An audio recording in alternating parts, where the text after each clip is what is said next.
for the hottest segment in all of sports television. It's a segment so hot that if your AC breaks, you cannot sue our producer because, I warned you, it's hot. It's Upset Alert. And with the first Upset Alert pick of the 2023 season, here's Chris Broussard. Thank you, Al. You're welcome. This game I'm focused on is known by many names. The Ohio State Championship, the Battle of Bruised Hometowns. People call it that? The Battle for Bruised Heart. It, of course, is the Cleveland Browns and the Cincinnati Bengals. Now, of course, the Bengals are favored, but I'm going with the Browns in this one. Well, that's good because it's Upset Alert, so you need to be. Right. Few reasons Browns own the Bengals. Wow, huge dog. They won 8 of their last 10 against the Browns. 8 of their last 10 against them. They're 4-1 against Joe Burrow. And it is in Cleveland where Cincinnati has not won since 2017. Like it. All right, so I am going with Browns. And Burrow, I also think, is going to be rusty. That's why they started badly last year, 0-2, 2-3, because he missed training camp. He missed training camp again this year, of course.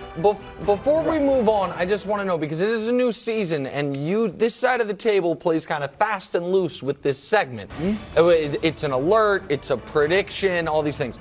Since you're picking a team that is literally the smallest underdog a team can be, this is not just an alert, right? This is an outright, the Browns must win, and you believe they're going to win. Not just they could keep it close because they're 1.5-point dogs. You're picking the Browns to win. Yes, I'm picking the Browns to win. Okay. Now, if it's close and they lose, it's an alert. It was an alert. Okay. But I'm saying they're going to win. Just because I'll happen to be right if they come close. If the Browns neither win, here nor there to me. will you abandon the Bengals like you did last year? No. Oh, okay. So Not until that week would be 4. too quick. Okay. All right. Sorry. Greg? I just wanted to I'm gonna let this be known right now. When I pick a team, it's for them to win. That's But what the you did with the title, what's the title of It's it? called Upset Alert. Thank you. It's not upset picks. I'm telling you right now, I'm standing 10 toes down with mine. And the New York Giants will take down the Cowboys. Why? Because Danny is worth every dime. Let's go. I'm feeling good about it. This is a moment for him, right? Sunday night football, you got this team and Dallas Cowboys coming in. They're all we've heard talked about them is their defense, how good they are. Well, use that to your advantage. This team is a very aggressive defense. So get that ball out of your hand, Danny Dimes. If you're going to make plays, get it to Saquon, get it to Darren, allow that pass rush to be in your face, just don't allow them to hit you. And we're going to take care of business Sunday night. Okay, I have a serious question, unlike me teasing Brew. Last year, would you agree part of the Giants' success had to do with Brian Daboll just telling Daniel Jones, just kind of paint by numbers, color in between the lines. We're going to make it very simple. Yeah, you cut the field in half. Cut the field, all of that. Now that they have given him the bag, now that some of America's, at least most in-shape football commentary believe Daniel Jones is a top 10 quarterback, do you think they're going to let him have a grown-up playbook? Do you think they're going to ask him to make the throws that his salary says he can make, or they're still going to kind of keep the training wheels on the offense? No, I think the training wheels are off. I think you pay a man that much money and you're going to expect him to become the face of your franchise. Like Saquon Barkley has been the face of that offense and that franchise as far as I'm concerned. It is now, you draft a receiver in Jalen Hyatt in the 3rd round, you go get Darren Waller. I've said all these things. It is time for Danny Dimes to show up and prove me right. Okay. All right. That means it's also time for the Punxsutawney Phil of football to make his first pick of the 2023 season. All right. A lot of people say, if you're new to the show, why do they call you the Punxsutawney Phil of football? Is it because you're covered with fur and live in a log? And I say no. That's just a coincidence. It's because I can predict the future. This Upset Alert, and it's hot. Colts over Jags. Oh, come on, man. Straight up. That's a pick. I know what you're thinking. Woo. Let me just convince you. I've got several facts.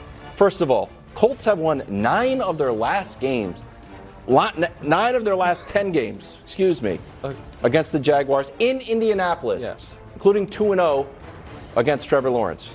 The other thing, weird team. Colts, weird team. Last year, they start the season tied to the Texans. Odd. Start the season with a tie against the Texans. Then You get shut out in Jacksonville. Oh no, season's a disaster. Then you go home and who you play? The Chiefs. The Chiefs. And what do? Beat the Chiefs.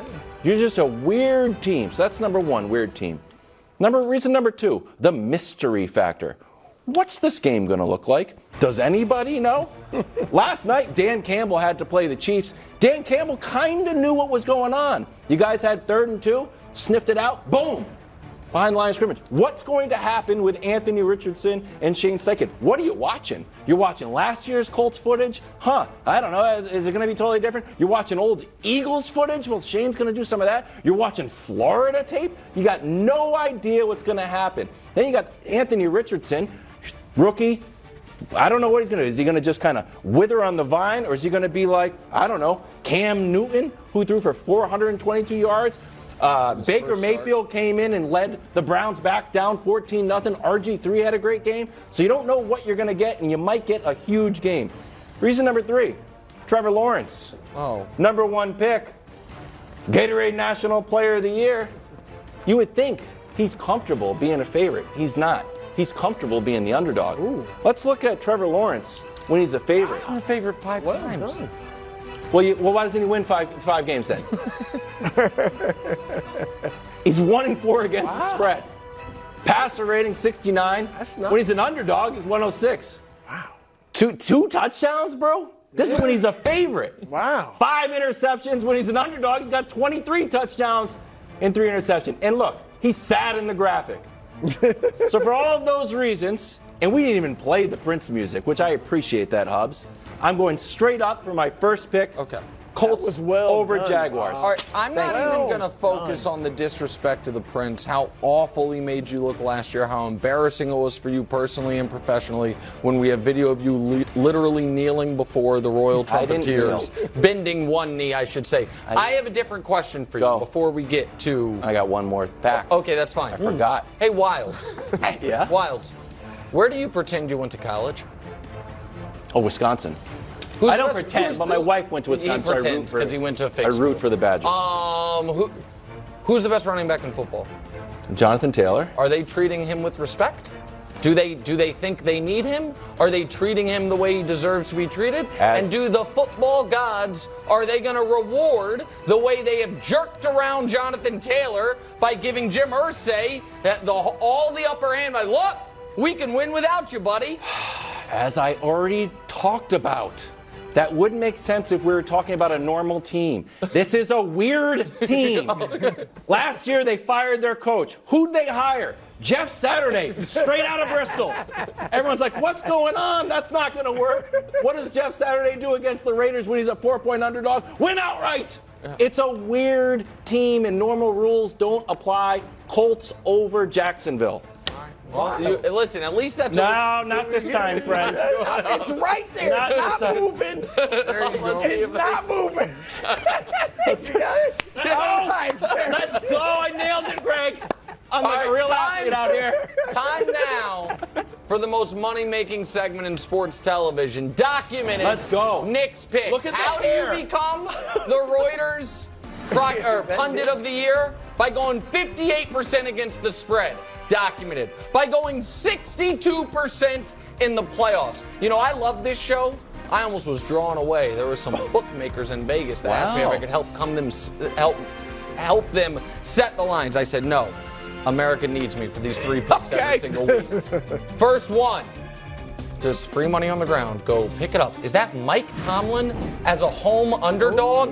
Dear God, it is. Pittsburgh plus 2.5 at home against Mr. Irrelevant, and Kyle Shanahan and the 49ers give it to me. Last year, the Steelers played 10 games with TJ Watt. How'd they do?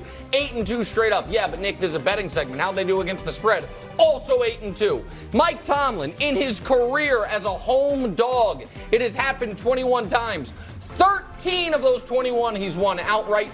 14, 5-2 against the spread. Some say the single best bet in all of the NFL is Mike Tomlin as a home dog.